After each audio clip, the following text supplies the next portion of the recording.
Əsənliklər, hörmətli tamaşaçılar. Oğuzla Tarix Çağı verilişinin növbəti buraxılışında hər birinizi xoş gördük. Bugün biz tarixin tozlu rəflərinə gizlədilmiş həqiqətləri, xəritələrin dilini və millətimizin etnogenizinə dair ən mübahisəli məqamları işıqlandıracağıq. Studiyamızın qonağı təklik sənədlərlə deyil, həm də coğrafi faktlarla, saxtakarlıqlara qarşı savaş açan, dərin və geniş araşdırmalar aparan tədqiqatçı alim Zaur Əliyevdir. Zaur müəllimlə bugün türklər bu torpaqlara gəlmədirmi, yoxsa buraların əsl sahibidir? Suallarından başlayıb, Böyük Ermənistan miflərinin xəritələrdə necə iflasa uğradığına qədər çox maraqlı və bir o qədər də kəskin mövzulara toxunacaq. Zaur müəllim, xoş gəldiniz. Xoş gördük Yavuz bəy. Elə ən çox müzakirə olunan və bəzən qəsdən təhrif edilən o fundamental sualdan başlayaq. Azərbaycan sözünün mənası nədir?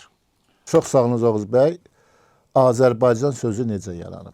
Gəl bu məsələyə biraz lap dərinlərə baxaq və Avropa mənbələrinə baxaq. Bu regionda araşdırma aparmış nəhəng alimlərin əsərlərinə baxaq. Birinci Tur Heyerdal. Əlbəttə ki, hər kəs bilir ki, bugün Azərbaycanlıların dünyanın mərkəzi olması, Azərbaycanın dünyanın 3 əsas mərkəzindən birinin olmasının çıxışçılarından biri, iddiaçılarından biri Tur Heyerdaldır. İkinci, Azərbaycanda olmuş deyək, səyyahlardır və üçüncü də qərb alimləridir ki, hansı ki, gəlib burada Qobustanda gəmi qayada araşdırma aparıblar, paleontoloqlar, arxeoloqlar, numizmatiklər, eyni zamanda da bu qədim daş yazıları, oikonumləri, oimonumləri öyrənən alimlər və onlar konkret olaraq yazırlar. Yəni, bu onların fikridir ki, Azərbaycan qədim asların yurdudur. As tayfalarıdır. Yəni, bu as tayfaları qədimdən Qobustan ərazisində, Azərbaycan ərazisində yaşamış insanlardır və hətta onların milli kimlik məsələsini isə ortaya gələndə simbolikanı, damğaları, petroqifləri oxuyan alimlər Qobustanda uzun zaman araşdırıblar, abidələri bir-bir araşdırıblar və çox maraqlı bir orada bir neçə işarə tapıblar. Bunlardan birincisi Kayı boyunun işarəsidir. Yəni, çox qədim dövrlərə gedən Kayı boyuna aid bir işarədir. Və bu işarə eyni zamanda orada digər tamğalar var ki, bu tamğalar hamısı bir türk millətinin istifadə etdiyi və türk millətinin simvolikası olan, simvolu olan, ondan istifadə etdiyi bayraqlarında, gerblərində istifadə etdiyi işarələrdir. Asların etnik kimliyini işarələr deyir. Yəni, mən deyək ki, bugün biz DNK və genetik kod araşdırmışıq, xeyr. Amma həmin simvolikaların orada olması və həmin simvolikaların laboratoriya analizlərinin nəticəsi göstərir ki, bunlar eramızdan əvvələ gedib çıxmış bir işarələrdir. Yəni, o qaya üzərində bu işarələrin çəkilməsi nə orta əsrlərə aiddir, nə deyək ilkin orta əsrlərə aiddir, nə deyək 18-19-cu əsrlərdə müasir dövrə. Bu, lap erkən qədim dövrə gedib çıxır. Aslar kimdir? Aslar bugün Asiya adlanan bir cəmiyyət, Asiya adlanan bir coğrafiya öz adını məhz bu Qobustan ərazisindən, Azərbaycan ərazisindən, Xəzər dənizi sahillərindən getmiş as tayfalarının adından yaranmış bir şeydir, Asiya. Bunu da Avropa alimləri, İsveç alimləri, Norveç alimləri, hansılar ki, bunlar burada öz soy kökünü araşdırmaq üçün Azərbaycana gəliblər. Macar alimləri, deyək ki, Amerikadan Azərbaycana gəlmiş şəxslər, bunlar araşdırıb və nəticə olaraq ortaya belə bir şey qoyublar ki, bu aslar Azərbaycanlıların ilkin milli kimliyinin adı olan bir şeydir. Yəni, prototürk deyək də o şəxslərdir. Hətta Tur Heyerdalın dövründə Çində Ağ piramidalar deyilən bir yer var. Yəqin ki, bunu bəziləri bilmir. Ağ piramidlar ərazisində tapılmış məzarlar laboratoriya analizdən sonra öz kökünü gətirib məhz Azərbaycan arasında as tayfalarına gətirib çıxardır. Həmin o as tayfaları hansı ki, buradan qatlama qayıqlarla Avropaya gediblər, həmin bu aslar ki, qatlama qayıqlarla şərqə gediblər, bugün müasir Güney Azərbaycan, deyək və yaxud da deyək indiki İran və deyək ki, Anadolu torpaqlarına gediblər, Çin sərhədlərinə qədər gedib çıxıblar. Yəni, bu Azərbaycan sözünün adlanması müxtəlif versiyalar olsa da, mənim bu Avropa, mən sənədlərlə işləyirəm, faktlarla işləyirəm və mənim istinad nöqtəm Azərbaycanda ciddi araşdırmalar aparmış alimlərdir. və o adamlar hansılar ki, özləri peşəkar arxeoloqlardır, paleontoloqlardır və deyək ki, o damğalar üzrə mütəxəssislik, simgələr üzrə mütəxəssis. Bunlar konkret laboratoloji və texniki nəticələrdən sonra belə deyək ki, Azərbaycan xalqının soy kökü aslardan başlayır.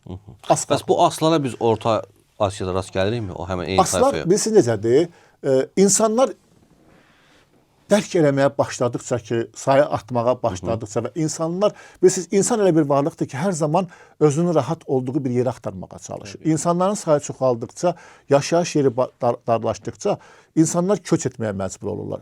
İqlim təsiri var, qida məsələsi var və bu az tayfaları öz bir qrup olaraq bir hissəsi Avropaya, bir hissəsi Skandinav ölkələrinə, bir hissəsi indiki Rusiyanın Sibir və digər ərazilərinə və deyək şərqə doğru gedibmişdir. Məsələn, belə bir versiya atan var ki, türklərin ilk vətəni deyək Altaydır. Altaydır. Altay nəzəriyyəsi də elə Altaydır. Bu nəzəriyyəni ortaya atan insanlar deyək ki, Azərbaycan tarixini, Azərbaycanda türk kimliyini qəbul etməyən insanlardılar. Əlbəttə biz demirik ki, oradan da bizə türklər gəliblər. Türklər qohumluq əlaqələr olubdur. Onlar oradan gəliblər bura, bizimkilər buradan oraya gediblər. Necə ola bilər ki, Çingizxanın ulu babaları, qara tatarlar Qərbi Azərbaycan ərazisindən köç ediblər Bozqur çöllərinə. Bu miqrasiyadır və olub. Bugün özü də miqrasiya. Bir də göstərsiniz ki, Afrikadan biri gedir Amerikaya çıxır. Miqrasiyadır da bu, tayfa ailə gedir, tayfa gedir. Yəni insanlar köç edib Mərkəzi Asiyaya deyəkmi, Çinə gediblər və asların kökü buradan başlanır. Yəni belə düşünmək olar ki, sizin dediyinizlə əsasən türklərin əslində ön vətəni, ilkin vətəni ön Asiyadır və xüsusən də Azərbaycandır. Ön Asiya demək, ilk türklərin, ilk türk kimliyinin və türk simvolikasının olduğu və laborator texniki nəticələrin ortaya çıxıb sübut etdiyi region Azərbaycandır. Və bu Azərbaycan həm Gəmiqayadır, həm Azıq mağarasıdır, həm Qobustandır. Ola bilsin ki, tamaşaçı deyə bilər ki, Azıq mağarasında insanların etnik kimliyi bəlli deyildir. Bəli, mən də bunlar razıyam. Amma orada olan, deyək ki, rituallar, orada olan işarələr, damğalar, orada olan, deyək ki, yaşayış məskəni, döyüşçü silahları, sonradan istifadə, türklərin deyək ki, ən çox istifadə etdiyi bir işarələr, silahlar olduğu üçün biz bunlara deyə bilərik ki, türklər, bəlkə də onların etnik kimliyi bəlli olmasa da, amma türklər bir millət olaraq formalaşmağa başladığı dövrdə artıq bu bunların bir parçasına çevrilmişdi. Yəni, Altaydan gəldi, filan yerdə gəldi nəzəriyyələri boş şeydir. Bu bizim türk tarixinə, türk kimliyinə, Azərbaycan coğrafiyasına, türk izini silməyə çalışanların ortaya atdığı bir şeydir. Altay nəzəriyyəsi ilə bir şey yoxdur. Altay nəzəriyyəsi odur ki, Altaydan gələn, bəli, türklər qərbdən şərqə gəliblər, şərqdən qərbə gediblər. Bu pasiyanarlıq nəzəriyyəsi var, oturaqlıq nəzəriyyəsi var. Pasiyanarlıq nəzəriyyəsinin ən böyük inkişafı da türklərdəndir. Onlar bir yerdən daima bir yerə inkişaf edirlər. Və hətta ən azı qoyaq bizim Dədə Qorqud dastanımıza və ən azı çoxunu bildir. Orada da belə bir şey var ki, təzə ailə quran ox atır, çadırını qurur, sonra Yəni, nəsil belə, tayfa böyüdükcə, coğrafiyada genişlənib, ailə böyüdükcə, coğrafiyada genişlənib. Məsələ burada budur. Amma sonraki bu Roma və Yunan müəllifləri ki, hansı ki, başladılar dünya tarixinə tövhələr verməyə, deyək ki, Homerdir, sonra Strabonun coğrafiyasıdır, sonradan Yunan müəlliflərdir, sonra bura gəlmiş şəxslərdir.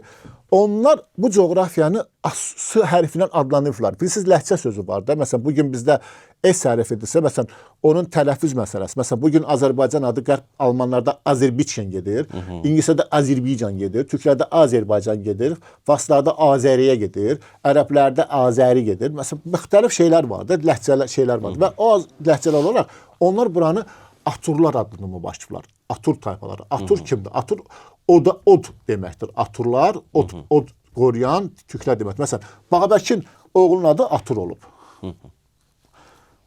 Bunu yüzlərlə mənbə var, Avropalı təsdiq, qərb-şərq alimləri bir yerdə təsdiq edir ki, Bağbəkin oğlunun adı Atur olub. Atur adı elə belə deyir ki, və yaxud da deyək ki, Aturpakan deyiblər.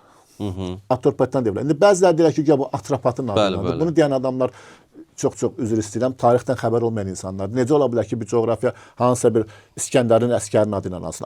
Atropat adının olması o demək. Ona qalsa Macarların ulu babası və ilk kralları da adı Aturbad olub. Onda biraz çıxır ki, Aturbadan olmalıydı. Xeyr, Atur adıdır, Aturapat adıdır. Burada gəlmiş adıdır. Ot qoruyucuları, odun davamçıları, ot nəslinin davamçıları. Hətta bunu Romadan gələn səyyahlar özəsində. Bunu da mənbə kimi görmək istəyənlər heç də lazım deyil. İnternet arxiv ox saytı var. Açırlar internet arxiv saytı. Bütün dünya kitabxanalarının kitabları orada toplaşıb. Söz yerində axtarış yerində yazırlar ki, Aturpakan, Aturpeyqan, Aturpet. Avtomatik o mənbələr çıxacaq. İndi dil bilən oxuya biləcək. Dil bilməyən Öyrənsin oxusun. tərcümə proqramlarına bunu eləyə bilər. Bəli, Dünya süni bu intellektdən intellekdən tərcümə edib, bunu istifadə tərcümə edib. Yəni bu çox rahat bir şeydir. Yəni mən hesab edirəm ki, Azərbaycan sözünün kökü aslarla bağlanan bir şeydir. As yurdu deməkdir, asların torpağı deməkdir, as xalqlarının yurdu deməkdir. Sonradan artıq zaman böyütdükcə, ərəblər gəldikcə, deyək, Romalılar, Yunanlar, məsələn, Romalılar, Yunanlar gəldi, Aturpatan oldu, Aturbakan oldu, Aturapaten oldu. Ərəblər gəldi, Azərbaycan oldu, Azərbaycan oldu. Çünki Z hərfi bizdə çox istifadə olunmayan bir hərf olub. Biz türklər daha çox S hərfinə üstünlük vermişik. Bəli. İndi Azərbaycan olmuşuq. Ə hərfi bizdə olmayıbdır. Ə hərfini də bizə ərəblər gətiriblər. Amma indi biz türklər E hərfindən istifadə ediblər. İndi ərəbləşib Azərbaycan sözü Ə hərfinin olması var. Yəni Azərbaycan kim deyir ki, Azərlərin yurdu? Xeyr, bu asların torpağıdır. Asiyanın yurdu deməkdir. Yəni bu məsələni gedib başqa yerlərdə axtarmaq lazım deyil.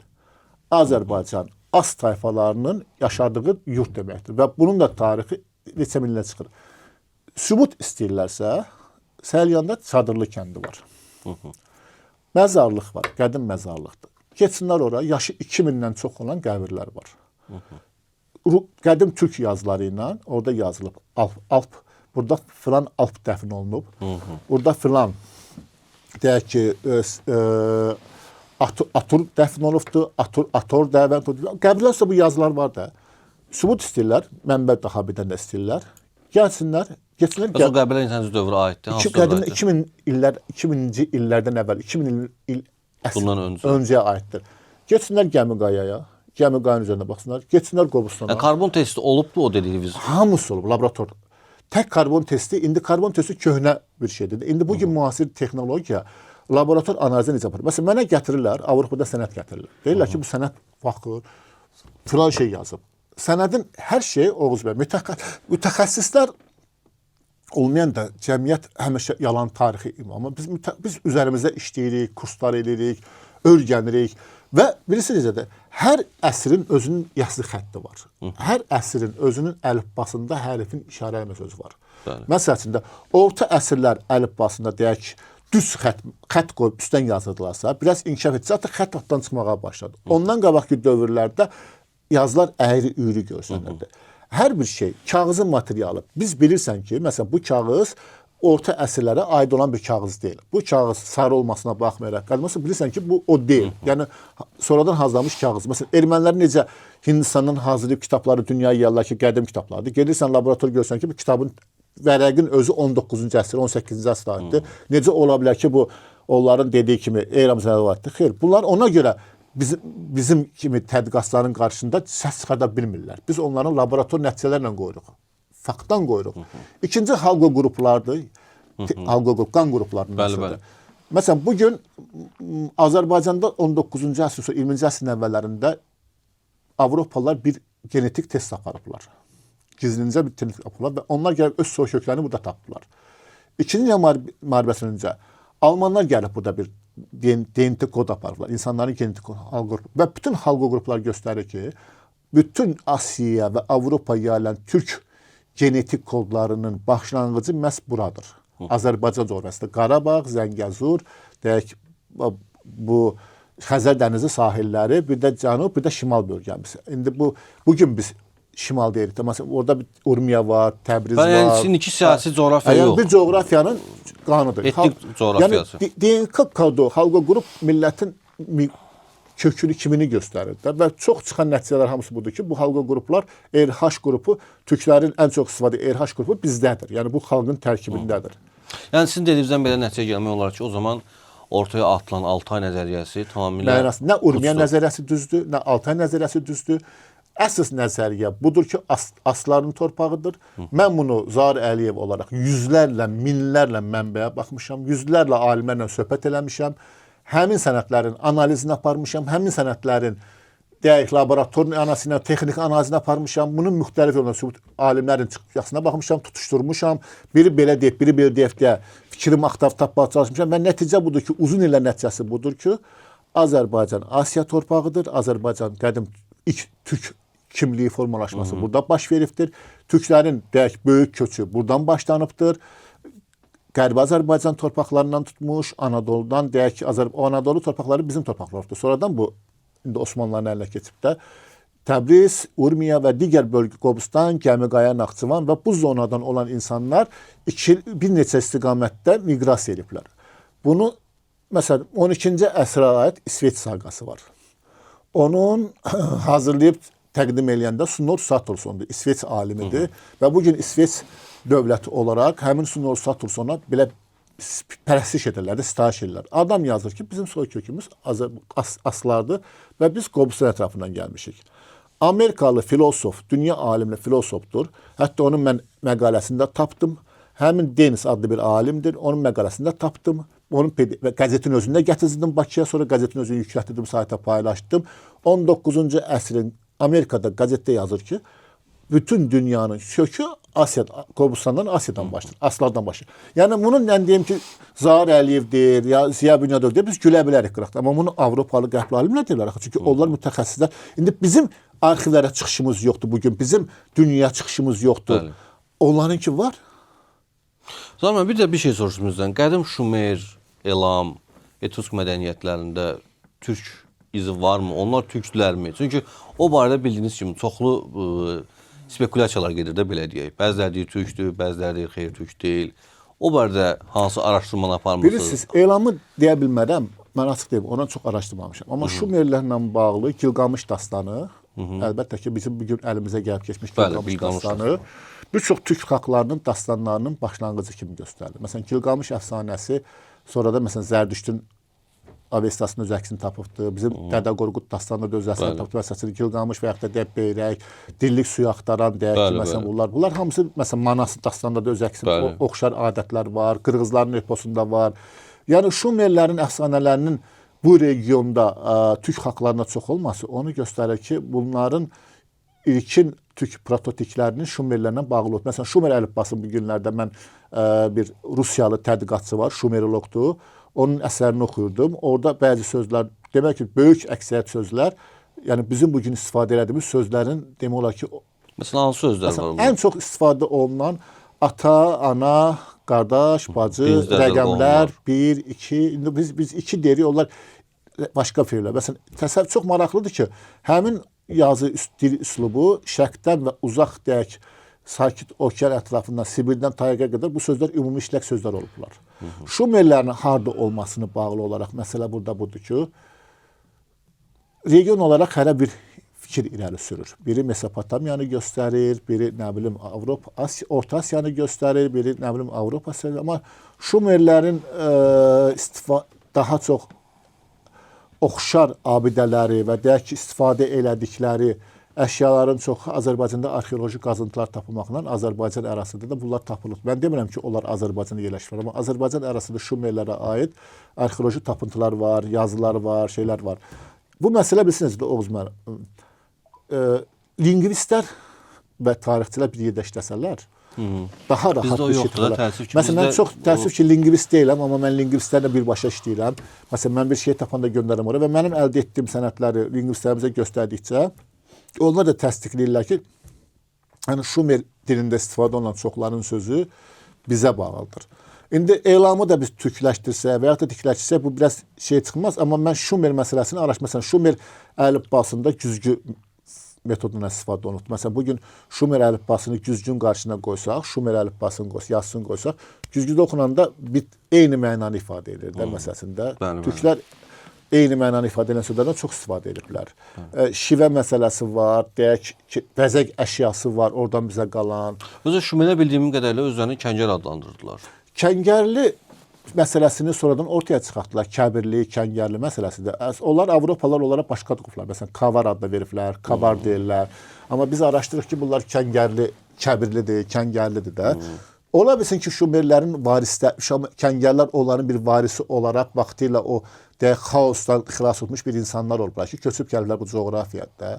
Məsələn biz ona görə araşdırsaq Məhəmməd Peyğəmbər sallallahu soy kökünü gedib lap dərindən çıxsaq Avropalı alimlər, Türk alimləri, İslam alimləri yazırlar ki, onun deyək ki Şumerlərə gedib çıxan xəttləri var. Xəttləri var. Yəni region coğrafiya olduğu üçün xəttləri var.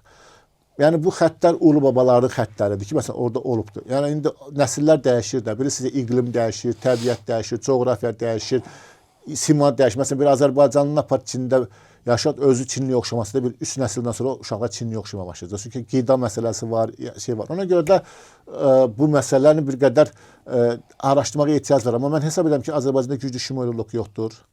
Azərbaycan ümumiyyətlə dünyada yaxşı Şumeroloqlarımız azdır. Olanların da içində türklər çox azdır. Niyə Türkiyədə müalicə elmiyyatçılığı var? Birisi var amma o bir xanım var idi Şumeroloq. O rəhmətə getdi səhv etmirəmsə. Var idi amma deyirəm yəni çox azdır. Azərbaycanda düz deyirsiz. Mən də heç rast gəlməmişəm. Məsələn Şumer əlifbasını bilmək üçün Şumeri başa düşmək üçün güzgü metodologiyasına istifadə etmək lazımdır. Məsələn, güzgünlə hərflərini oxumaq olur. Bizimkilər hələ onu başa şey eləmirlər. Məsələn, bilmirəm. Məsələn, mən Sankt-Peterburqda bir alimlə danışırdım. Qədim mixi yazılarını oxuyurdu. Mən ondan öyrənməyə çalışırdım da bu yazı necə oxunur eləyir. Onlayn danışırdıq da. Adam güzgünü qoydu, hərfi mənə göstərdi ki, bu belə yazılır. Mən şoka düşürdüm. Tək güzgü məsələsi var. Onun deyək məsələn bəzi vərəqlər var ki, onun isidilməsinə ehtiyac var ki, məsələn bəzi pamflet var, bəzi papiruslar var ki, o üzə çıxır. Yəni birisi Oğuz bəy, bu elm və bu cür araşdırmalar çox ciddi maliyyə tələb eləməsinə baxmayaraq ciddi vaxt tələb edən bir şeydir. Maliyyəni kənara qoysaq ciddi vaxt tələb edən bir şeydir və texnologiya tələb edən bir şeydir.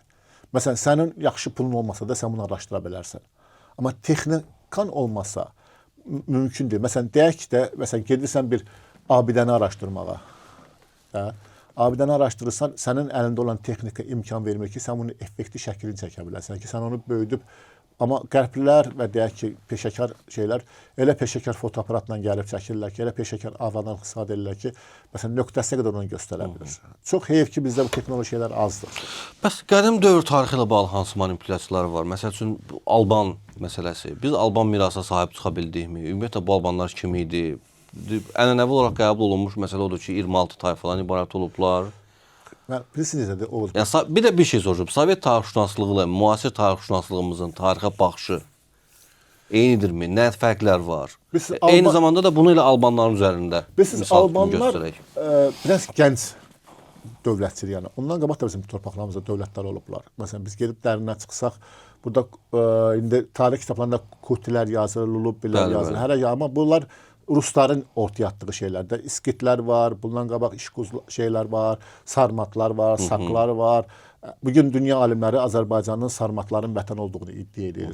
İskitlərin vətən olduğu, İskitlərin vətən olduğu hesab edir. Oğuzların, Qıpçaqları, yəni onlar hamısı Kayı boyunun deyək ki, bir qanatlarıdır da. Türk Oğuz Kayı boyu var da. Dünyada ən böyük Kayı Oğuz Kayı boyudur. Qıpçaq Oğuz şey var da. Almanlar biraz necə deyirlər, erkən, gənc bir şeydir. Ondan qədim daha da bizim coğrafiyada bəyək edim ki, asların var və onlarda böyük bir miqrasiyası olubdur. Albanlarla bağlı 26 tayfa deyən var, nə deyən var. Bugün Alban irsindən Udinləri soxuşturmağa çalışırlar. Ləzgilər oradan qalxırlar ki, Albanlar bizə aiddir. Nə bilim, bugün avarlar oradan başlayıb ki, nə bilim, hətta bugün xırda xalqlar var Qafqazda, deyək, xırda xalqlardılar da, xutullardır, nəmnələrdir, bunlar xırda şeylərdir. Onlar deyirlər ki, Albanlar bizik. Hər bir şey irtibat. Hətta bugün ən çox da Alban irsinə sahib çıxmaq istəyən Udi ləzgi şeylərdir. Amma Albanlardan bizə qalan miraslarda, Albanlardan bizə qalan deyək abidələrdə onların izini tapmaq olmur. Necə ola bilərsə ki, o boyda Alban izi, Utilər indi boyda bir şey qalıblar. Udinlərdir Albanların varisidir. Xeyr, yaşaya bilər, varislər deyirlər. Bunu sübut eləyəcək Misirdə Müqəddəs Yelena kitabında tapılan sənədlər göstərdi. Ford fondu getdi, onları maliyyələşdirdi. Məlum oldu ki, onların istifadə elədiyi ləhcə hamısı Azərbaycan türk ləhcələridir. Gürcülər gəldilər, indiki bizim Ağstafa ərazisində, Keşiktaş arasında araşdırma apardılar. Bu Keşiktaş davası ona görə böyüdü. Nadir sənədlər ortaya çıxdı, pamfletlər ortaya çıxdı, Alban yazıları ortaya çıxdı. Gürcülər aləmi qatdılar bir-birlərinə. sərhəddi kəsdilər ki, güya bunlar keşikdaş bunlarındır. Keşikçi də, Və o keşikdaş bunlarındır və onlar həmin dövrdə həmin o əl yazmaları götürüb apardılar, oğradılar, apardılar. Sinay yarımadasında çıxan İsrailin araşdırdığı sənədlər ortaya çıxır ki, onlar özləri də etiraf, Sinay yarımadasında çıxan sənədlər göstərir ki, onlar bütün ilk dövlətçilər, ilk xristianlıq və s. hamısı bu Azərbaycan coğrafiyasına yaranıb. Hətta İsrail alimləri həmin sənədi də paylaşdılar. Mən onu götürdüm, yazdım, paylaşdım. Sənədi ortaya qoydular ki, bizim arxeoloji qazıntılar zamanı sənəd çıxıb. Həmin sənəd göstərir ki, erlər ilk xristianlığı qəbul etmiş tayfadır. Ermənilər deyil bir şey burada olmayıbdır. Yəni ortaya çıxan sənədlər, ortaya çıxan şeylər və eyni zamanda bizim daşüstü abidələrimiz, bizim məzar daşlarımız, bizim abidələr üzərindən işarələr göstərir ki, Alban irsi və bugün kilsələr var, yəqin görürsünüz, kilsələr var. Alban kilsələri Azərbaycanda niyə çoxdur? Alban kilsələri elə belə tikilmir ki, Alban kilsələri burada mövcud olmuş Tengriciliyə aid olan abidələrin üzərinə tikilir. Məsələn, Bakıda 40 plak bir bina var, Putulqa piri. Məsələn, Putulqa piri türkçülərin deyək şamanizm, türk məbədi olubdur. Sonradan bunu Yahudilər ələ keçirib, sonra xristianlar ələ keçiriblər. Sonra orada Varfolameyin 2 dənə həvari yoldaşı orada dəfn olunub. Sonradan ermənilər gəlib buranı erməni kilsəsi kimi qələmə. Sonradan bizimkilər oranı qaytarıb eliflər, Putulqa pir eliflər. Yəni bilirsiniz, abidələr dəyişdikcə amma içindəki simvolika və üzərindəki olan işarələr bu abidənin nə qədər restorasiya edilsən elə mümkün. Ya gəl onu söküb təzə yığasan. Məsələn, ermənilər bizim Alban kilsələrinə iddia edirlər ki, bura bizimkidir. Okey, razılaşdıq. Mən gedirəm, işğaldan azad olmuş Qarabağ ərazisində, Bakıda Alban kilsələrini araşdırıram.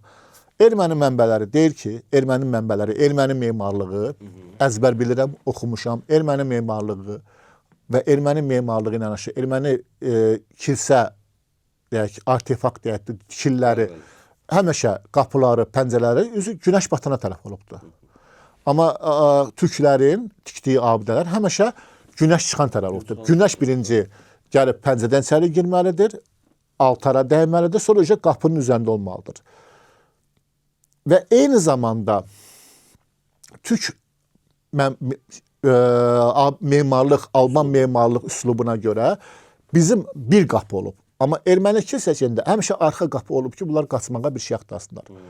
Türk memarlığında dağlar üzərində, qayalar üzərində, sıldırım üzərində tikillər olubdur. Ermənilər dərə dibində və deyək ki, qaçmağa yer olacaq, yol ayrıclarında bu kilsələrini tikiblər. Yəni, bunu bilmək üçün Aristotel olmaq lazım deyil, Homer olmaq lazım deyil, Strabon olmaq lazım deyil. Bunu bilmək üçün sadəcə oxumaq lazımdır və ermənilərin gedib kilsələrini baxmaq lazımdır. Erməni kilsələrində heç vaxt ayrıldış terminlər istifadə olunmuyordur, amma bugün hansı Alman kilsəsinə geçən türk simvollarıdır, türk işarələridir, türk yazılarıdır, türk formatıdır, memarlıq abidəsidir. Ümumiyyətlə, Azərbaycan ərazisində 3 memarlıq nümunəsi olubdur. Alman memarlığı olubdur, Yunan memarlığı olubdur, bir də olubdur, deyək, səhv etmirəmsə, Yunan memarlığı. Roma, Yunan, Ellin, Roma, bir də Alman, türk memarlığı olubdur. Erməni memarlığı deyilən bir şey bu regionda olmuşdur. İndi bunu bilmək üçün mütəxəssis olmaya ehtiyac yoxdur ki, sən sadəcə olaraq bir balaca məntiqin olmalıdır. Gedib baxasan ki, necə ola bilər ki, burada 2 dənə kilsə var. Biri ermənilər biri kilsəni dağıdıblar. Alban kilsəsinə girsən, görsən pəncərəsi günəş çıxan yerə baxır. Erməni kilsəsinə baxırsan ki, günəş batan tərəfə çıxır. Niyə sual olur ki, əgər doğrudanmı Alban irsi ermənilərə aiddirsə, Qarabağın 99% kilsələr dağılıb. Qubadlıdan tutmuş, deyək Kəlbəcərdən tutmuş və Ağdərənin su qovuşan tərəfi ən çox erməni kilsəsi olan yerlərdən biri, Alman kilsəsi olan yerlərdən biridir. Gedirsən, hamısı darmadağındır.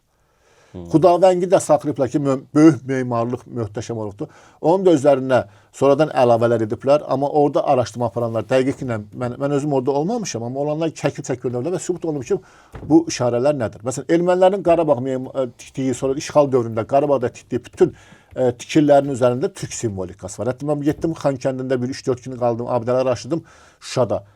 Və hətta ermənilər özləri də etiraf elədilər ki, bu necə düşüb oraq? Türk simvolikaları var memarlığında. Hətta Nənə Baba heykəlinə gedirsiniz, bugün orada Baba heykəlin bölümündə çarx qoyublar. Bu qədim çarxı fələkdir, bu türklərə aid olan fəlsəfədir də. Yəni bunu da bunlar orada qoyublar. Yəni bunu bilmək lazımdır. Albanlar kimdir? Albanlar 26 tayfa olmuşlar, 32 tayfa olublar.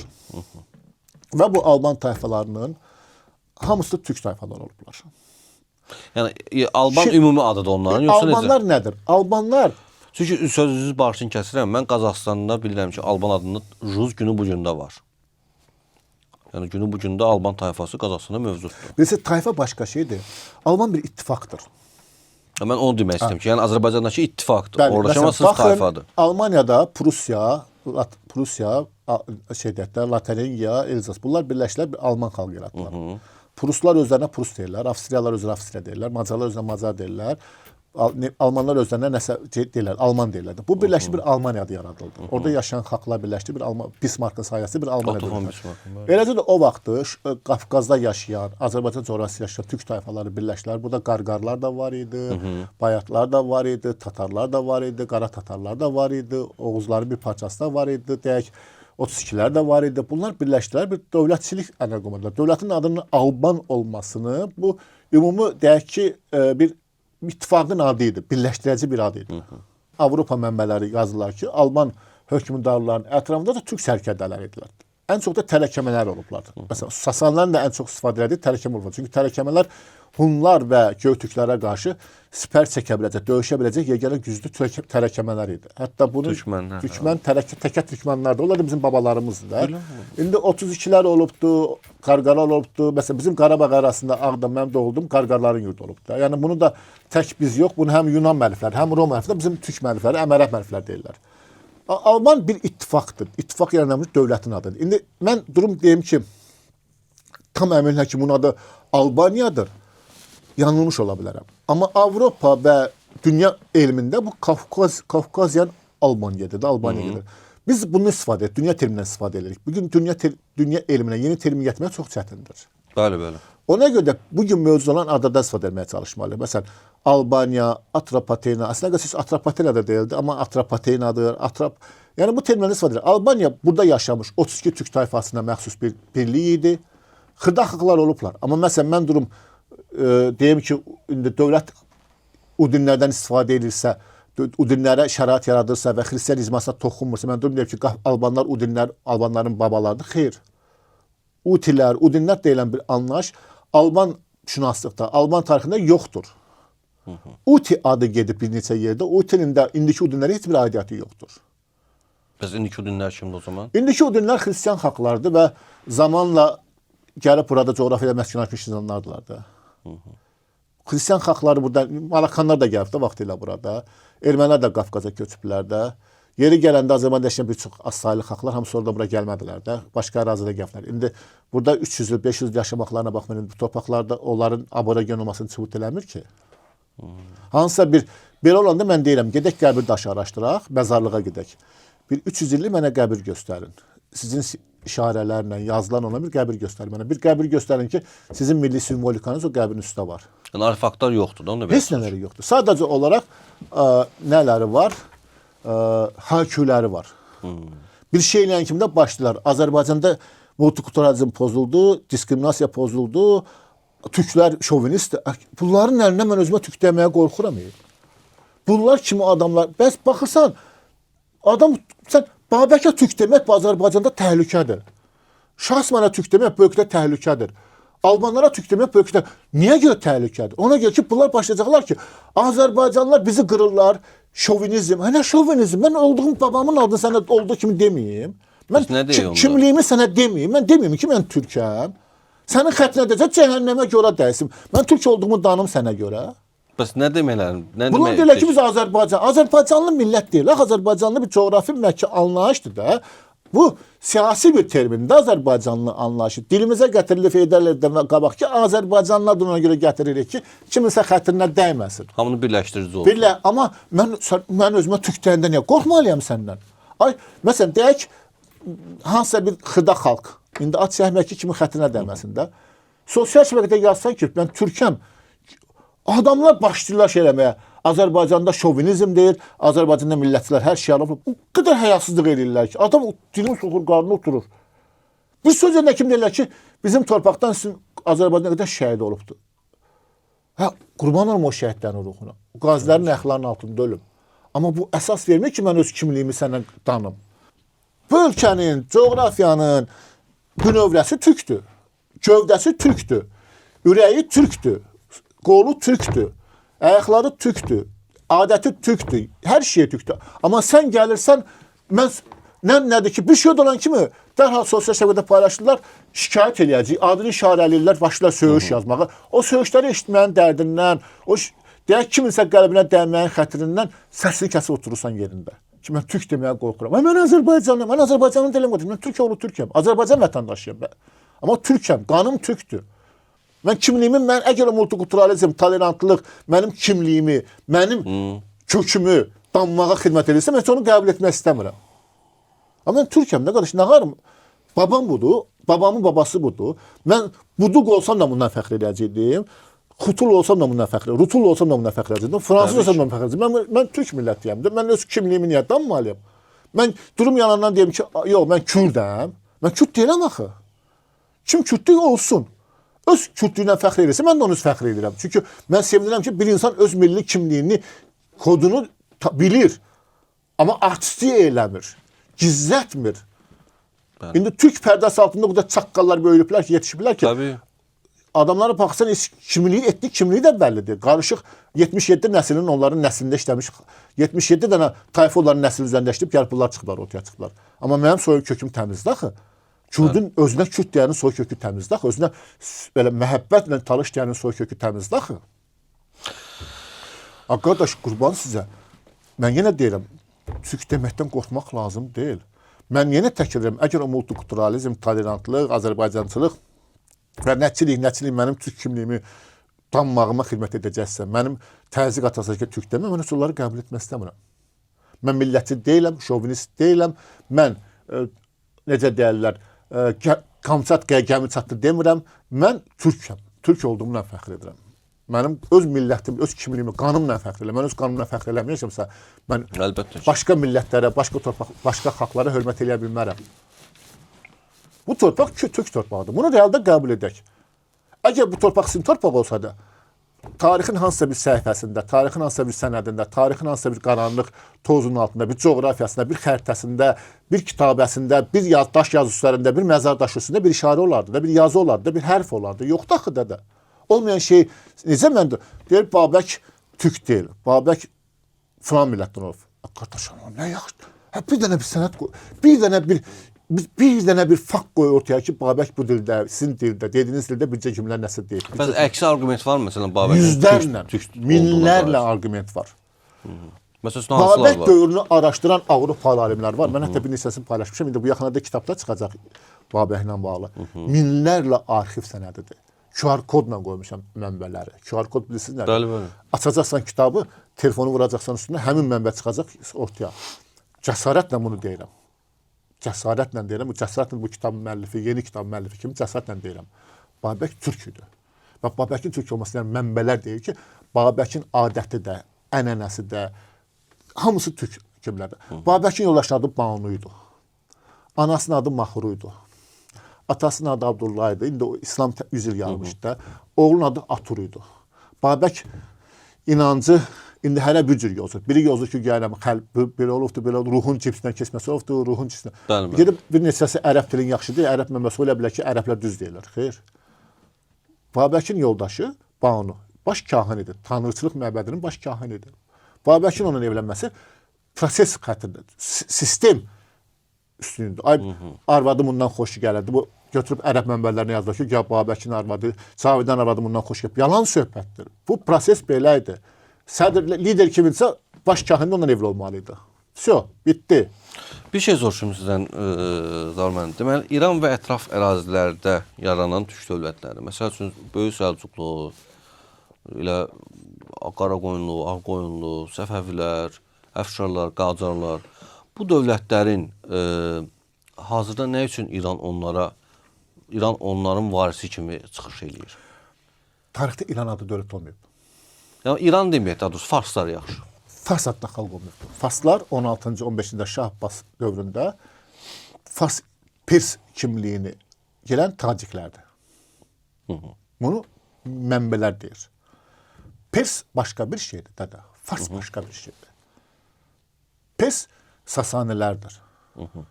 Pers Əhmənilərdir. Türklərlə Əhmənilərin qarışığıdır Perslər. Türk və bir ailə nikah məsələsinə. Bəli, Amma bəli. farsların, indiki farsların o tarixə Bəs necə bu ortaya çıxdı aidiyyəti bu yoxdur. farslar? O farslar Şah İsmayıl Səfəvi sarayına, Şah Abbas önünə gəlməyə başladılar. Öz həyat bacılarını, analarını başladılar türk kişilərlə evləndirməyə. Hətta tarixdə fakt var ki, bu qadınların siyasətə qarışmasından bezən türk bəyləri hücum ediblər saraya. Qadını öldürüblər, hücum ediblər çünki onlar çox siyasətə qarışırdılar. Bu bir siyasətdir.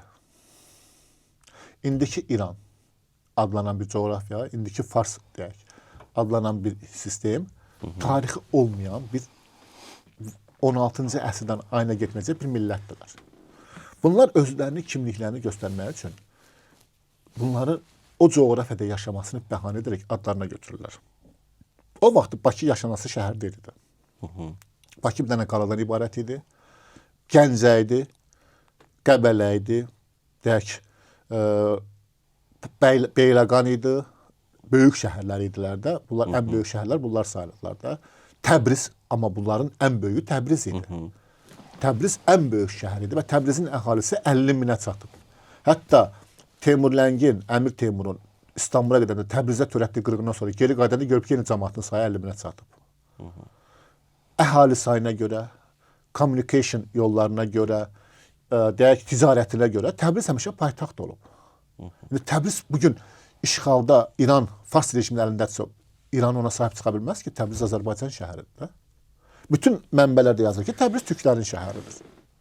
Yox, mən Təbrizi demirəm. Mən ümumən o tarixə indi gəldim. Bəs bu sahib Təbrizin orada olmasından istifadə edən, Ərdəbilin orada olmasından istifadə edənlər, iki rejim, İran rejimi, bunu iddiatlar ki, ya dövləti Bahariyə, dövləti Bayanduriyə, Qaraqonlar, Əfşarlar, Səfəvilər, yox, Səlcuqlar, yox, Atabəylər, hamısı Qacarlar, hamısı İran tarixidir. Ay, gedin işinizlə məşğul olun. Gedin bunu iddia edən bəzi Azərbaycanlılar var. Gedin siz Allah, əl-üzünüzü soyuq su ilə yuyun. Nə danışırsınız siz? İndi o vaxtın böyük şəhəri olub Təbriz, paytaxt olubdu. O deməkdir ki, indiki İran onu 28-ci ildə əlimizdən aldı da. Rusiya ilə İran birləşdi, Fransa, Osmanlılar birləşdilər, Azərbaycanı iki yerə böldülər. Mən burada təm əminəm, Osmanlıların da Azərbaycanın iki yerə bölünməsində rol olubdu. Rusların da, deyək də, və İngilislərin də, Fransızların da burada rol olubdur. Türkmənçay müqaviləsi 5 ildə hazırlanmışdı. Rus, İngilis, Osmanlı Türkçəsi Fars, indiki Fars dediyimiz əlifbada, Fars əlifbasında, bir də fransız dilində. Azərbaycan bölünməsində bu Bu dövlətlərin rolu olubdur. Böyük İngilis imperiyasının marağı nə idi ki? Hindistanı Rusiyaya verməyin dərdindən gətdi Qafqaza çıxartdı. Rusiya Hindistana getmək istəyirdi. Hətta Rusiyanın kəşfiyyatçıları Hindistanda işlədilər və onlar getdilər orada erməni xalqı gördülər. İngiltərə dedi ki, sən oradan çıx gəl bu tərəflərə, ora toxuma. O da gəldi bura çıxanda özündən erməniləri gətirdilər. Ki, onlara burada bir dövlət yaradıb, özlərinə xidmətçi qoysunlar. İranın bu o dövlətlərə sahib çıxmağa haqqı yoxdur. Amma məsələ budur ki, çox heyf ki, Azərbaycanda tariximiz məzhəbçilərin mübarizəsində qalıbdır. Deyək ki, Şah İsmayıl sünni idi.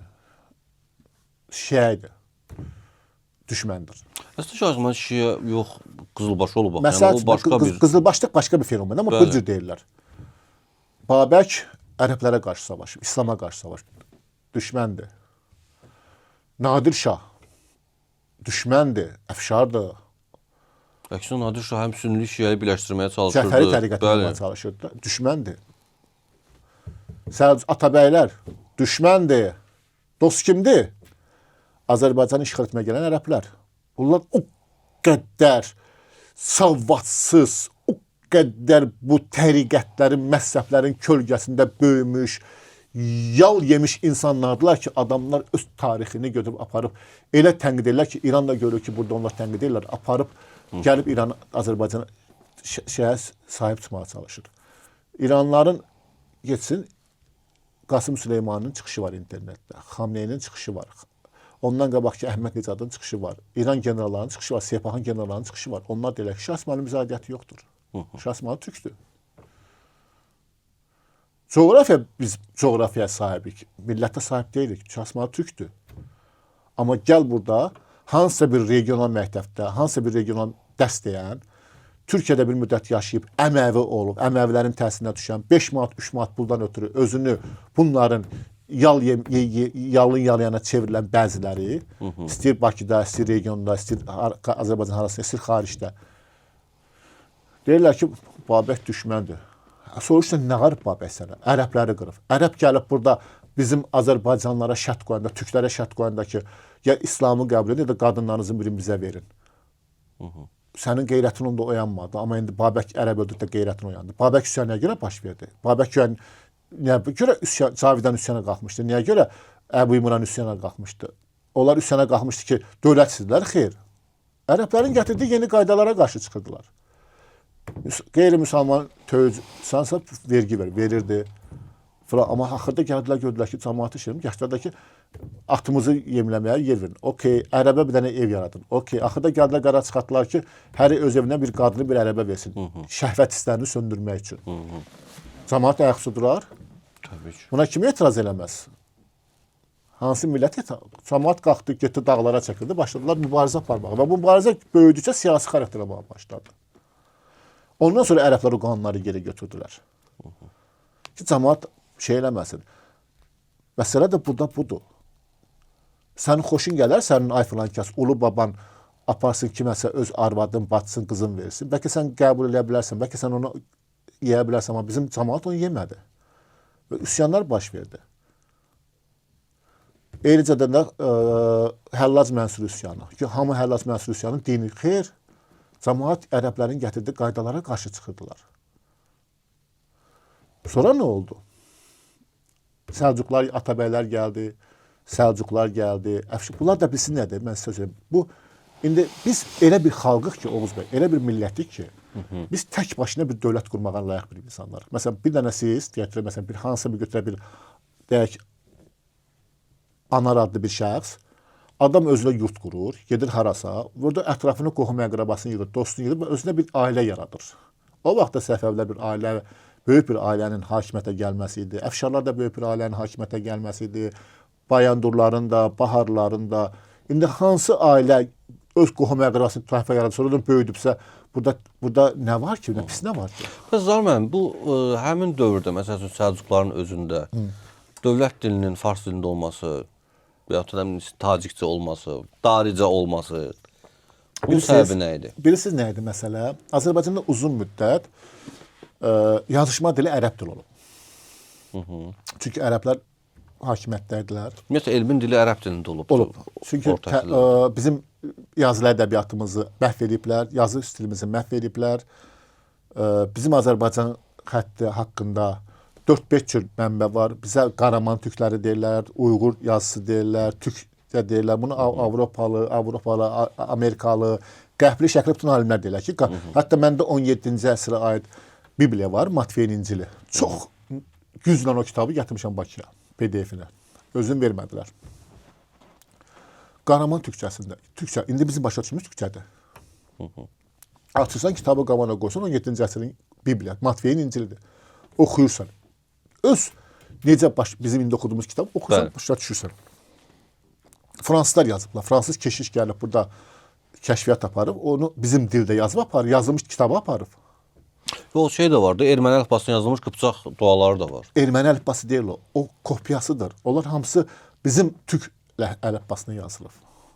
O Həbəşistandan olmuş da, həmin ermənilər Ərəb fars dili o vaxt ən çox yazışma diplomatik dil sayılırdı. Sonra Pers dili gəldi, fars dili gəldi. Sonra Rus dili gəldi. İndi də bilirsiniz İngilis dilidir. Fransız dili, hələ diplomatiyada hələ də fransızdadır. 20-ci əsr yox, indi Fransadır. 20-ci əsrin ortalarına qədər fransızdır. İndi ingiliscədir. Yəni dövr dəyişir, hər regionun özünün bir aparıcı dili olub da. İndi deyək ki, mədrəsədə Quran əsasında ərəbcə oxurdular. Hamı ərəb Quran oxurdu. O vaxtın təsiri Quran üzərində, Quran oxumadı. Ərəb əlifbaları öyrənməkdir. İndi ərəb əlifbası öyrənəndə bilən adam durub o biri bilən adama türkçə yazmazdı ki, ərəbcə yazasıydı. Dil əlifbadır, dəyişib tarix boyu. Amma o deməkdir ki, mən şey soruşuram ki, nəyə görə məhz fars dilini seçdilər dövlət dilini? Mən onu deyirəm də əzizim. Dövlət dilini seçmədilər, yazışma dili idi. Bütün Avropalı mənbələr, Amerikalı mənbələr, burada olmuş səyyahlar, keşişlər, kəşfiyyatçılar hamısı deyir ki, dil danışıq dili türk dili idi, saray dili türk dili, ordu dili türk dili idi, hərbi dil türk dili idi. Sadəcə yazışma necədir ki, məsələn, buradan Azərbaycandan deyək, məsələn, Təbrizdən deyək ki, Osmanlıya məktub yazan, Anadoluya məktub, İstanbula məktub yazanda hamı ərəbcə, ərəb farsında yazırdı, ərəb əlifbası ilə yazırdı. Əlifba o şeydi, danışıq o deyildi. Əlifbadan istifadə edirdilər. Məsələn, Nizami Gəncəvinin İsveçdə Uppsala şəhərində orijinal əsəri var ki, türkçədir. Amma əlifbası odur. O əlifba məsələsi aydındır. O yəni məsələn, Nadir Şahın məndə sənə məktubu var. Nadir Şahın yazısı var. Bizim indi latın dilindədir. Şah İsmail Xəttayinin məktubları var. İtaliyada çap olunubdur kitab. PDF variantı var. İstəyən olsa göndərərəm. Şah İsmailin yazışmaları var, danışıq yazıları var. Hamısı Azərbaycan latın əlifbasındadır. Türkçədir. Biz başa düşdüyümüz dildədir. Biz siz nə demək istəyirəm? Məsəl üçün, bax, fərman sözü yoxdur. Fərman sözü uzun müddət Hülakülərə qədər fərman kimi gedib. Sadəcə Hülakülər dövründə fərman yerinə sözümüz yazıldı. Eyni zamanda Şah İsmail Səfəvinin dövründə də dövrünə qədər, yəni Hülakülərdən sonraki dövrdə yenə də fərman kimi istifadə olundu. Amma Şah İsmailin dövründə yenidən fərman sözünün əvəzinə sözümüzdən istifadə olundu. Mən sizə təkrar edirəm də, diplomatik dil, coğrafiyanın hər kəsin bildiyi bir əlifba var idi. Dil olaraq. Terminlər həmişə dəyişib. Tarix bu terminlər həmişə millətlərə təsir edir. Məsələn, bu günlərim Azərbaycan dilində deyək, istifadə etdiyimiz sözlər var da, xaricdə alınma, kommersiya adları var, alınma sözlər var. Məsələn, kommersiya adları nədir? Şirkətdir, Apple-dır, deyək, Samsung-dur, bunlar artıq orfoqrafiya lüğətimizə oturub. Bir də var alınma sözlər. Məsələn, Bakıda Malakan dili olub, içəri şəhərdə. Bu Malakan dili Pakistandan gələn urdularla, Pakistanlıların dilindən bizim Azərbaycanla Bakılı cəmaatının Azərbaycan dili olubdur. Bir-birlərini başa düşmək üçün bunu düzəliblər. Bugün Suraxanı dili var, Balaxanı dili var. Bunlar tatça da bilin qədərlə. Tatça deyil, bunlar hamısı tat deyirlər. Amma hamısı başa düşsən, Yahudi, qədim, deyək, Yahudilər İdiş və İbrani daxı. İbrani, biraz indi fars sözləri var, biraz ərəb sözləri var, biraz türk sözləri, qarışıq bir şeydir. Məsələn, biz uşaq vaxtı bizim regionda qarğa dil deyilən bir şey var idi. Sözün tərsinə demək sözü var idi. Esperanto dili var, beynəlxalq Esperanto. Sos, Morze əlifbası var. Yəni, bu sözlər, terminlər insanların dilinə gəlir. Bir fərman sözü o vaxt istifadə olunub, sonra sözümüz olubdur. Yəni, hər şeyi belə, bilirsiniz necədir, birdən-birə dəyişmək olmur. Məsələn, bugün deyirlər ki, işıqfor. Hər kəs indi işıqfor sözünü başa düşə bilmir, qəbul edir, amma svetofor deyir.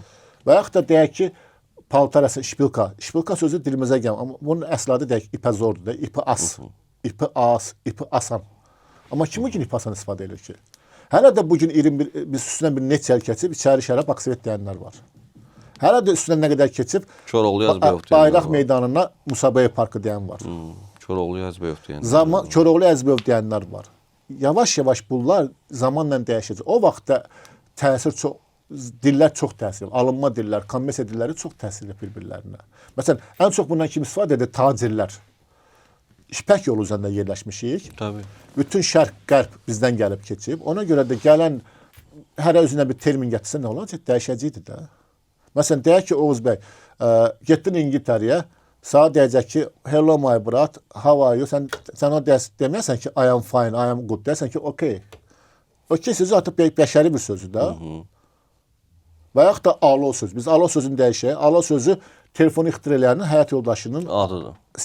Şeylərdə abreviaturasıdır. Bəli. Onda biz alo demək deyək ki, məsələn, o yazmışdı Aleksandra Lopez Omer. Biz onda yazaq ki, Fatman isə Xudayar qızı, fıxı deyək. Beynəlxalq terminlər var da, gəlib. Biz onu dəyişə bilmərik ki. Amerikanın özü bugünlərin beynəlxalq terminlərdən istifadə edir, Avropa istifadə edir. Nə əcəb ki, bizim istifadə edilmiş sözdə kimisə gözünə girdi. Termindir də, cəmaat gətirib istifadə edir. Tacirlər biri belə gedib, biri belə gedib. İtalyanlı gəlib belə gedib. Nə bilim, Çingizxanın filmi var, serial var. Dünyada ən məşhur seriallardan biri Çingizxan serialıdır. Məşhur seriallardan biri. Çingizxan serialında 12-ci filmdə belə bir səhnə var. Çingizxan taciri qarşılayır. Taciri təqdim edir dostlarına, qardaşlarına. Deyir, bu Azərbaycan adlı bir dövlətdən gəlib. Oranın deyir, çoxlu, deyir, bərəkətli torpaqları var. Bəli, baxmışam mən də. Mən onu çəkib paylaşmışam. Çin dilində də belə, Çinlər çəkir də, Rus dilində də belə gedir, Türk dilində də Azərbaycan adı gedir də. İndi gedək tutaq, boğaq ki, niyə bu Azərbaycanın Stalin düşünür? Xeyr, adam Çingizxan dövründə istifadə olunan sözüdür də. Çingizxan filmini çəkənlər Çin, Avropa, Asiya bütün arxivlərdə işləyiblər orta sənət qoda. Elə belə film çəkməklə belə şey deyil. Film çəkmək özü çox ağır prosesdir. Ssenari çəkmək prosesdir. Səsvət Kələb Məhəmməd Peyğəmbər filmi çəkiləndə iki cür çəkilmiş. Biri ərəb tamaşaçıları üçün, biri Avropa Fərqlidir ondan. Mən baxmışam hər ikisini. Eləcə də Çingizxan serialı çəkənlər minlərlə mənbələrdən istifadə. Yəni Çingizxan 12-ci əsr o dövrdə tacir Azərbaycan adını deyirsə öz efirdə və onu deyirsə, o söz arxivdən gələn sözdür. O rejissorun və yaxud da heç o film çəkiləndə heç Çində bilmirlər Azərbaycan hardadır. Bəli. Mənbə əsasında İndi gəl bunlara sübut edəcək ki, Azərbaycanlı budur. Yəni, qardaşım, başına tamaşayım. Yəni, deməsəm ki, dostum, buna bu torpağa alınma dillər gəlib. Məsələn, Çin sözləri də bizə gəlib. Rus sözləri də bizə gəlib. Rumun sözləri də bizə gəlib. Məsələn, onda belə çıxır ki, biz indi istifadə edədiyimiz əlifba, rəqəmlər, ərəb rəqəmləridir də, deyək. Deyirik ki, amma burada uzun illər Rum rəqəmləri istifadə olunub. Bütün Avropalılar, Şərq hamısı Rum rəqəmləri. Onda biz deyək ki, yox, bizim özümüzün milli rəqəmimiz var. Yoxdur axı. Bizimkilər qılınc çəkib onu bu döyüşməkdən yazmağa bir şey. Axırda Çingizxan baxdı gördü ki, yeganə Çingizxan o ki, baxdı gördü ki, mümkün deyil. Getdi bütün Uyğur müəllimlərini tökdü. Başladı cəmaatı Uyğur dilini öyrətməyə. Niyə bəs Göytürk əlifbası var axı? Çünki Göytürk əlifbasıdır, amma Uyğurlar daha çox region dilləri var. Uyğur dili Türkiyədə bizə Anadolu türklərinə də yaxın idi, Asiya türklərinə də yaxın idi, Azərbaycan türklərinə də yaxın idi, Krım türklərinə də yaxın idi. Uyğur ləhcəsi rəqəmlər hamı bir başa düşürdü. Oturaq həyata tez keçişlərdən görə onlarda daha... Amma məsələn, deyək Göytürk əlifbasını müəyyən bir coğrafiya bilirdisə, amma Uyğur dilində Uyğurlar tacirdirlər axı, bütün dünyayı gəzdirdilər. O dildə hamı başa düşürdü.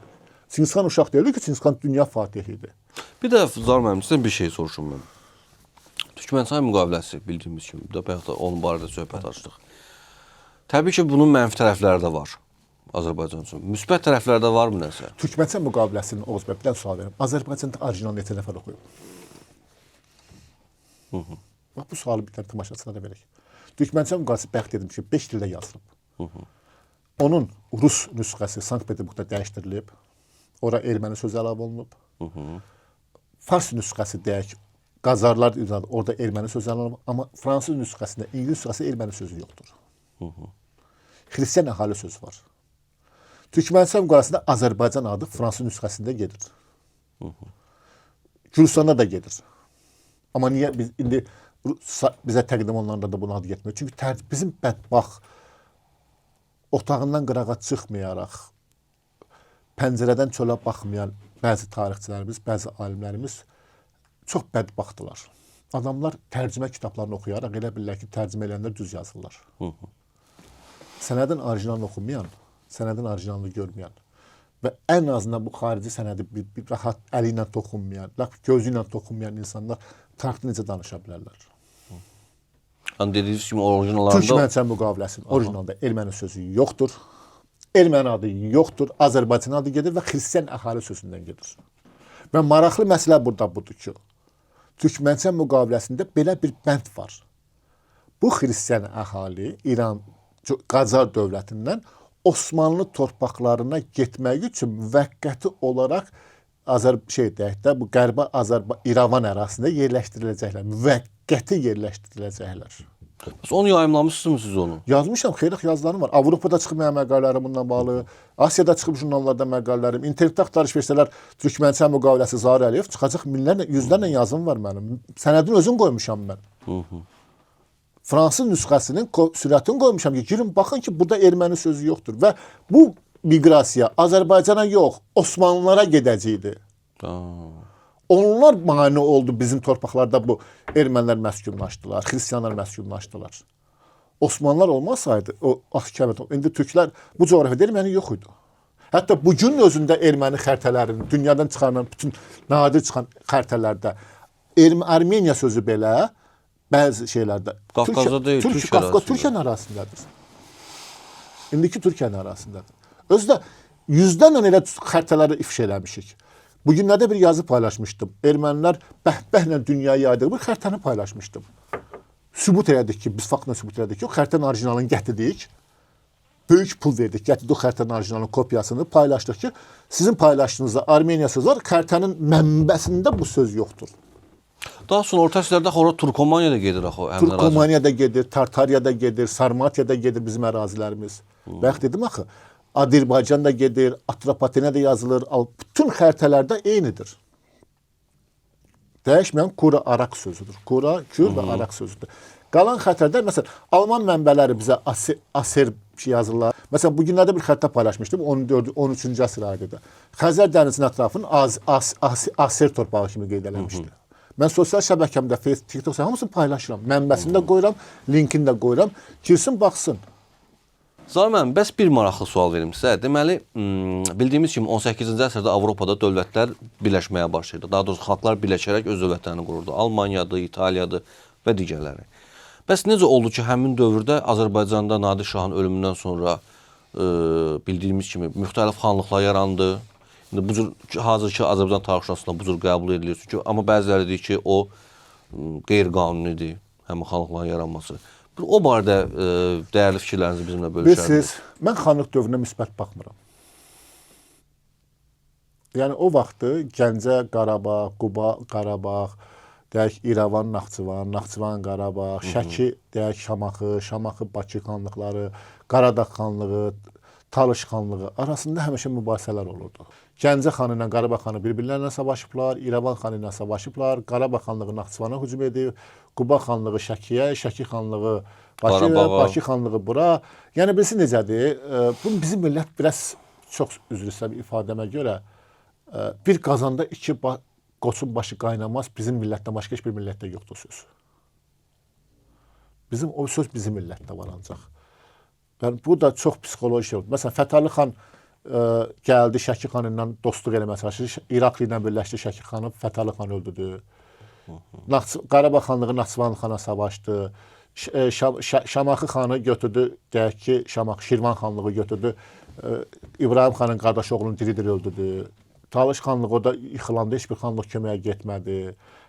Mən çox Qarabağlıyam, amma mən tarixi, reallığı sevirəm. Məsələn, Fətəli xan önündə Qarabağ düşkün bayramı idi. Niyə? Niyə İbrahim xan bayramı eləyirdi? Yəni, mən ona görə müsbət baxmıram o işə və o çox heyf ki, həmin o xanlıqlar arasında mübahisədən istifadə edən ermənilər oldu. Hərəsi getdi bir bacısını, anasını, arvadını bir xana verdi. Xan da bizim Azərbaycan kişilərdə, türk kişilərində bədbəxtçilik oldu ki, qadın yanında həmişə zəif olmuşuq. Başladılar arvadlarına qulaq asmağa və beləcədən bir-birlərinə düşmənçilik başladı və beləcədən Azərbaycan. Mən hərdən çox adam mənə deyir ki, Rusiya Azərbaycanı işğal etməsəydi, biz böyük imperiya olardık. Xeyr. Xanlıqlar qalsaydı, biz daha da çox ağır bir şeylərə gedib çıxa biləcəkdik. Rusiyanın Azərbaycanı işğal etməsi Azərbaycanın dövlətçiliyindən gətirdiyi yol çıxartdı, deyək də. Məsələn, mən onun mənfi tərəfləri çoxdur, amma Azərbaycan dövləti, Cümhuriyyəti o Rusiya işğalının nəticəsində bütün Azərbaycanı birləşdirə bildi də. Milli ideyanı o vaxt yarandı. Amma sən get xanlıq dövründə İbrahim Xəlil xana deyən ki, gəl birləşə vahid Azərbaycan yaradıq. Məsələn, Fətəli xan Qarabağ xanına xəbər göndərmiş ki, gəl birləşə bir Azərbaycan, vahid Azərbaycan yaradıq. Qarabağ xan demiş ki, kim olacaq Bakı? O demişdi ki, yaradan mənəm. O demiş ki, mən sənin Bakını qəbul etmə. Düşmən olmuşlar. Bakı xanlığı oradan düşmənçilik edirdi Şirvan xanlığı ilə. Şirvan xanlığı oradan düşmənçilik edirdi Gəncə xanlığı ilə. Məsələn, Gəncə xanı digər xanlarla yola getmirdi, amma deyək ki, Qazara böyük sevgi göstərirdi. Çünki nəsil Qacar xanı. Qacar nəslindəndir. Qacar nəsil. Qarabağ xanı Cavad xana sevmirdi ki, sən niyə Qazara belə bir şey edirsən? Mən şəxsən xanlıq dövrünü qəbul etmirəm. Əgər xanlıq dövrünü o zaman qəbul edərdim ki, onlar arasında bilin. Burada mən özüm İbrahim Xəlil xanı, Qarabağ xanını həmişə belə tənqid edən adam olmuşam. Sən niyə Fətəli xandan düşmənçilik edirdin? Niyə sən Naxçıvana hücum edirdin? Niyə tez getdin Vaqifin tələsinə düşdün, o Rusiya agenti Vaqifin tələsinə düşdün, getdin Rusiya imza atdırdın. Vaqif buradan xana baş əyirdi. Oradan Rusiya çarını məktula yazırdı. Və bir dənə də çox da bilmək ki, Qarabağ xanlığının Rusiya təslim olmasının səbəbi də var idi. Çünki Qacar Qarabağ istəyirdi. İbrahim xan da tək qalmışdı. Öz vəzirin göndərdi Osmanlı sarayına. Osmanlı sarayı dedi ki, biz İranla müharibə etmək istəmirik, Rusiya ilə müharibə etmək istəmirik. İki tərəfdən hücum gözlənirdi, Rusiyadan və Qacarlardan. İbrahim Xəlil xanın Osmanlı sarayına göndərdiyi elçilər mənfi geri qayıtdılar. Baş aşağı geri qayıtdılar ki, biz kömək bir dənə Osmanlı sultanı ancaq Şəki xanına kömək eləyə bilər. Başqa xanlıqlara kömək eləmək istəmir. Osmanlı sarayının rəsmi mövqeyi buydu sultanların. Ona görə İbrahim xanın Qacarın qorxusuna, çünki Qacar gəlsəydi, bunların başını kəsib qoyacaqdı paza. Rusiyada buna qəşəng təklər üstüdür. Azərbaycanın ilk general mayoru, general leytenant statusu Azərbaycanda İbrahim Xəlil oğlu olubdu. İlk Azərbaycanlı o statusdaşın İbrahim Xəlil xanında xandır da, ömrü bu pulu görmüş, pula girmiş adam olub da. Görüb ki, Ruslar deyir ki, gəl sənə general verək. İran da deyir ki, gəl səni paza keçirəcəm, qazıya oturacam. Son olaraq istərdim ki, bir son sualla sizinlə vidalaşaq, çünki bizə qoyulan vaxt məhdudiyyəti var. Deməli, Zaur müəllim, tarix bizə keçmişi öyrədir, yoxsa gələcəyi proqnozlaşdırmağa imkan verir? Biraz fəlsəfi sual oldu. Mən onlar buna səmimi cavab vereyim. Mən pafos alimlərindən deyiləm. Yəni, pafos alimlərindən deyiləm də, qalstuk kostyum taxıb bütün günü bu özümü belə birikli göstərən terminlərdən istifadə edən adam deyiləm. Əzlə biləm o terminləri, amma mən onu istifadə eləmirəm. Niyə görə ki, tamaşaçı xalqdır. Xalqın dili də var. Mənə görə tarix bizə nə öyrədir? Tarix bizə bugün yaşamaq öyrədir. Deyir, bir söz var, bu mənim çox sevdiyim bir sözdür. Deyir, bugün dünənki kimiyəm. Sabah da bugünkü kimi olacam. 2-3 ildən sonra bugünkü kimi olsam, dünyaya bir daha yenidən gəlmək istəməyəcəm. Tarix bax budur. Bugün sən nəsən? Keçmiş bilmək lazımdır. Keçmişi bilməsən olmaz. Keçmiş sənin kimliyin, amma sən bugünün yaşamaq üçün tarixi bilməlisən. Çünki sən tarixi yaxşı bilməsən, sabah səndən onu olacaqlar. Və son sözümdə deyim ki, əziz tamaşaçılar, Azərbaycan düşündüyünüz kimi balaca bir xəritədə yer deyil. Azərbaycan bütün dünya alimlərinin təsdiq etdiyi kimi dünyanın 3 insan beşiği deyilən yer var. İnsan beşiği, bunun da biri Azərbaycandır və öz Azərbaycanlı olmaqla fəxr eləsinlər. Bu torpağın sakin olmaqla fəxr eləsinlər. Və millətindən asılı olmayaraq, istəyir Kürd, Talış, Ləzgi, Türk, kimliklərlə fəxr eləsinlər. Amma bunu şovinizm eləməsinlər. Təbii, Azərbaycan böyük bir xalçadır və oradakı hər bir ilmək bizim üçün dəyərlidir. Əgər hər hansı bir ilmək olmasa, onun anlamı itər. Dəyərli izləyicilər, bugün Zaur Əliyevlə birlikdə tarixin sadəcə keçmişdə qalan hadisələr yığını olmadığını, əksinə bugünümüzə və gələcəyimizi formalaşdıran ən güclü silah olduğunu bir daha gördük. Altaylardan ön Asiyaya uzanan türk izinə işıq tutmağa çalışdıq. Unutmayaq ki, öz tarixinə sahib çıxmayanlar başqalarının yazdığı saxta tarixin əsrinə çevrilirlər. Qonağımız Zaur müəllimə dəyərli araşdırmaları və səmimi söhbət üçün təşəkkür edirik. Növbəti həftə eyni vaxtda tarixin başqa bir səhifəsini vərəqləmək ümidi ilə sağlıqla qalın, tariximizlə qalın.